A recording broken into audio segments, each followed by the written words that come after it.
আমাদের নামাজ, আমাদের রোজা, আমাদের ইবাদত, এগুলোকে মিজানের পাল্লায় উঠালে কোনো ওজনই হবে না। তবে আমাদের একটা কৌশল জানা আছে, আমরা আল্লাহর রহমতের, আমরা সেদিন আগেই গুনার স্বীকৃতি দিয়ে দেব।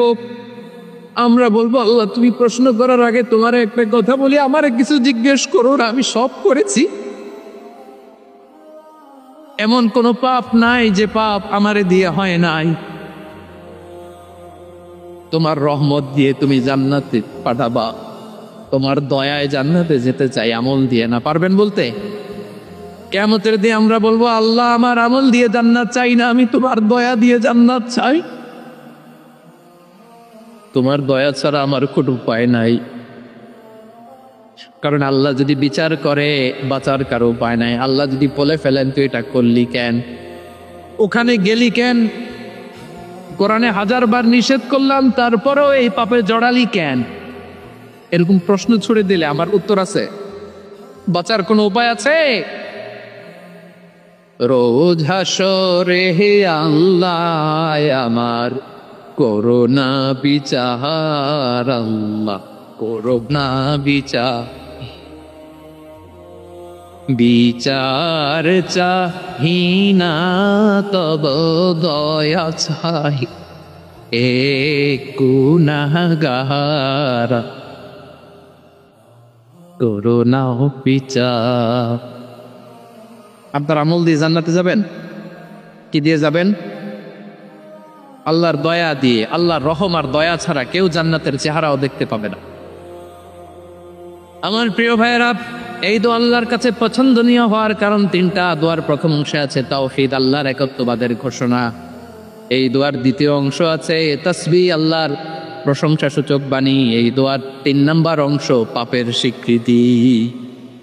তাহলে আমরা সবাই গুনাহগার, আমরা আল্লাহর কাছে পাপের স্বীকৃতি দিয়ে বলবো, ও আল্লাহ ইন্নী কুনতু মিনাজ জালিমিন, আমরা জুলুম করেছি, পাপ করেছি, অন্যায় করেছি, আল্লাহ বুঝতে পারি নাই, শয়তানের ওয়াসওয়াসায় করে, বন্ধুর পাল্লায় পড়ে, নফসের খায়েশ মিটাতে যে আল্লাহ করে ফেলেছি।